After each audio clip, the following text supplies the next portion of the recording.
Mas para vir em 1969 você estava assinando o seu contrato com a Globo. Foi. E Verão Vermelho de Dias Gomes. Eu queria falar um pouco dessa parceria com o Dias Gomes, que teve coisas muito interessantes. Pois é. Depois você viria fazer Assim na Terra como no Céu, e você fazia o Assassino da Nívea, da Renata Sorrah. Sim, sim. Né? Eu não era para ser, mas passou a ser. Era o Máriozinho Maluco. Máriozinho Maluco. Mário Maluco, que era, inclusive, depois eu conto uma particularidade do figurino, que isso é sensacional que aconteceu, do figurino. E Máriozinho Maluco, motociclista, eu já tinha experiência de moto, entendeu? Mas o Veneza não. O Veneza chegaria a tomar um tombaço. Mas eu não, eu já era motociclista. Então eu conto isso depois. Mas só para dizer, quem foi que me levou? Eu estava na Excelsior de São Paulo. Eu tinha passado pela TV Globo nesse período de 1965. Fui fazer Ilusões Perdidas. Também do Líbero Miguel. Também do Líbero Miguel, com o Líbero Miguel dirigindo. Era um contrato por obra certa para fazer a novela. Trabalhando com Leila Diniz. Eu nunca vou esquecer a Leila Diniz. Leila ensaiando. Eu tinha 17 anos. Leila, no elenco era a Leila. Líbero Miguel dirigindo, Miriam Pires, Marcos Granado, Joana Duarte, que era atriz de São Paulo, que fez em São Paulo, veio para fazer no Rio. Né? Eu vim também de São Paulo para fazer no Rio. E aquela moça tímida, que sentava nessa distância comigo aqui, casada com Domingos de Oliveira, que dirigia o programa Show da Noite, em que Glaucio Gil acabaria tendo um infarto e morrendo no estúdio, e que foi uma grande dor, porque eles eram grandes amigos, né? Leila, Domingos e ele, né? E eu, 17 anos, virgem, e olhava aquela moça queimada do sol. Leila era muito fina assim, ela era magra, ela era delicada, os dedos longos, os dedos dos pés também muito bem feitos e longos, muito cuidados, dentucinha, e enfim, eu sem exteriorizar isso, ou pelo menos tentar não dar nenhuma demonstração, eu me apaixonei secretamente por aquela mulher sem nunca poder chegar perto dela, sabendo que jamais chegaria. Tornou sua musa, né? Eu olhava, ela fazia minha irmã, contracenávamos e tudo, mas nunca. Depois viríamos trabalhar na Excelsior, mas já em outras condições, né? Mas eu nunca esqueci, né? Então fizemos Ilusões Perdidas e não havia mais trabalho para mim. Havia a possibilidade de fazer uma segunda novela com o Líbero, mas eu tinha que me apresentar em São Paulo para servir o Exército. Eu estava com 17, tinha que me apresentar. E eu caí na asneira, na minha santa ignorância e ingenuidade, de pedir ao capitão Otacílio, que era o cara que negociava contratos nesse período, tinha alguns militares já na TV Globo, tinha o Mr. Wallach, que era do Time Life, que eu não sei qual cargo ele funcionava, mas tinha o capitão Otacílio, capitão do Exército. E eu fui à sala dele, pedi para ele me liberar do serviço militar, que eu não queria interromper minha carreira de ator. Eu queria continuar lá na Globo. E ele, sentado na mesa dele, ele, um cara magro, de óculos, estava paisando nisso. O senhor tem que servir a sua pátria. O senhor volte para São Paulo e apresente-se. É sua obrigação. Sua carreira pode esperar. Sim, senhor. Faça isso. Desculpe. Não, sem problema. Passar vendo. Voltei para São Paulo, me apresentei no Parque Dom Pedro II, fui lá.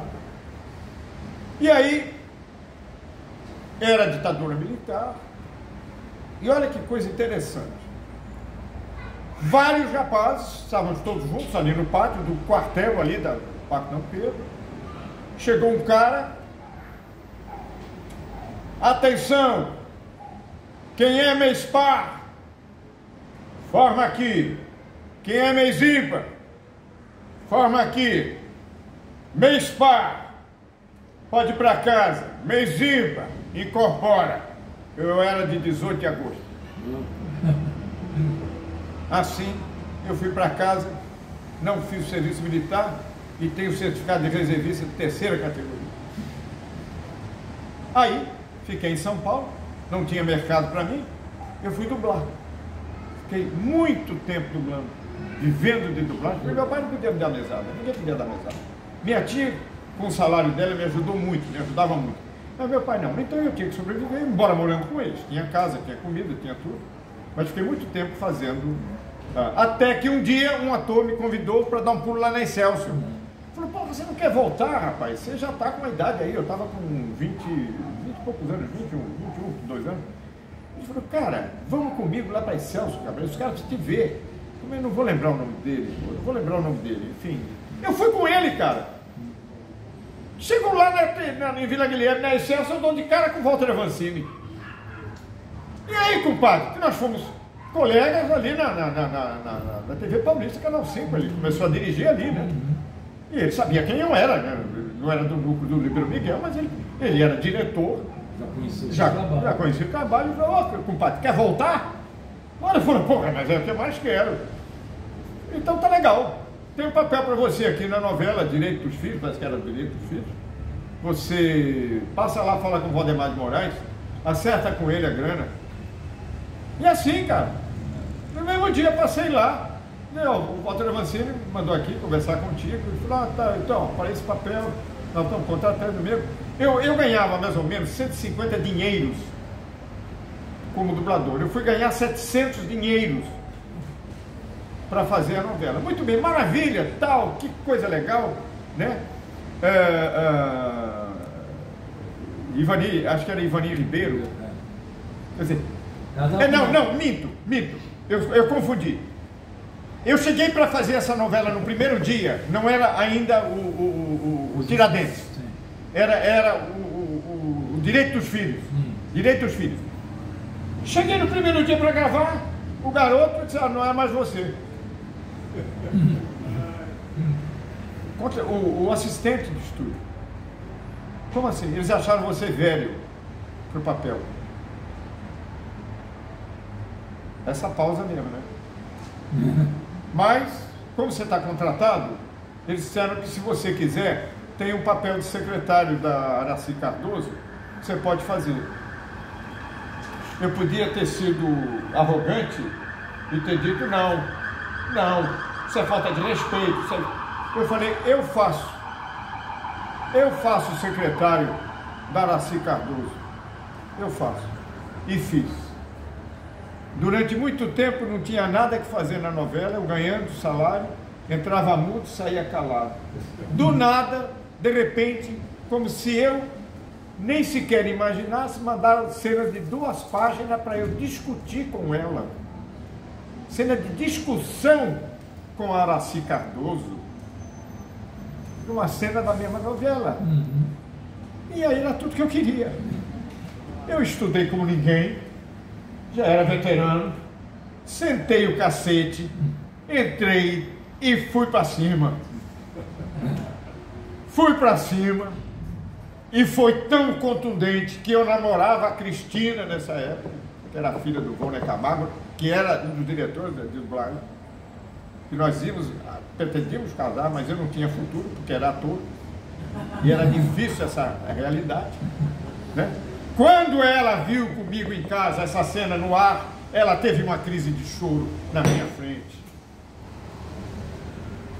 Porque ela viu que ali ela não mais me veria. Ela iria me perder. E de fato isso ocorreu. Muito bem. Continuei na novela, entrando mudo e saindo calado. Mas quem viu a cena? Gianfrancesco Guarnieri. Chegou para Ivani Ribeiro. Ivani tem um ator aí que foi da TV Paulista e tal, aí bem jovem, tá aí, fez uma cena maravilhosa na novela e tal. Ela escreveu um papel para mim. Estranho, né? Teve Os Estranhos.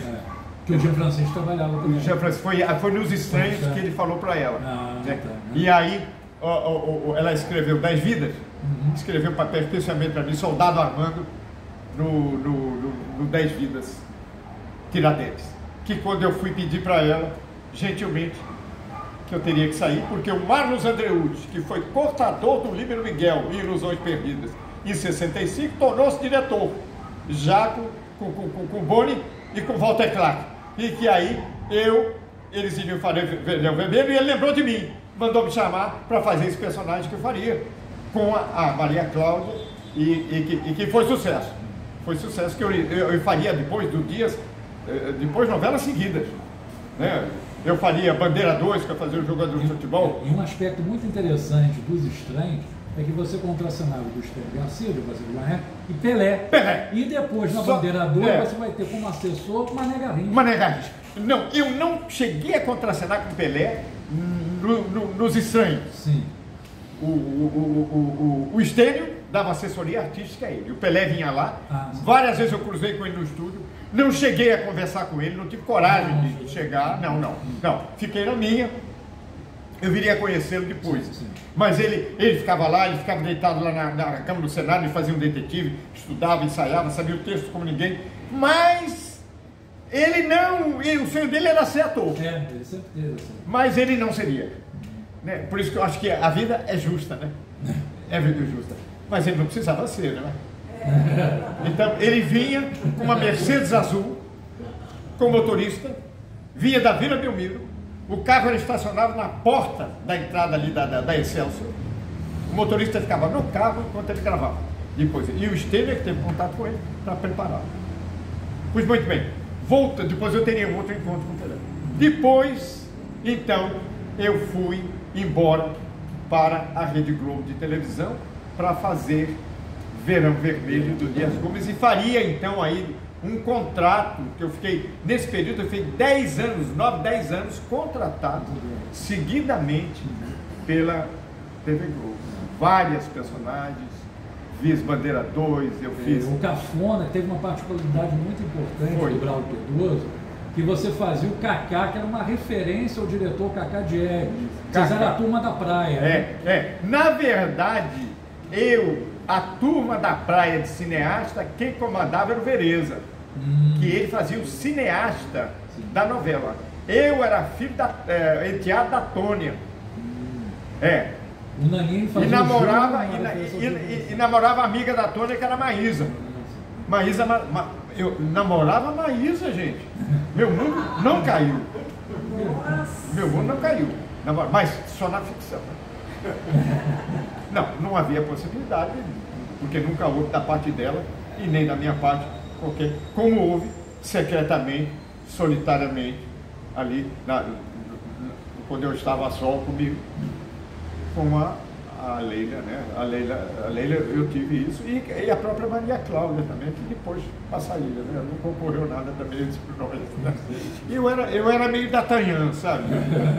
Eu era meio D'Artagnan. Eu era aquele cara que o pai deu nós revimos recentemente, eu vi D'Artagnan, por exemplo, no teatro em Paris, rapaz, uma versão teatral dos Três Mosqueteiros, muito legal. Mas eu digo, o D'Artagnan era um gascão, né? Que depois chegou lá e arrebentou, né?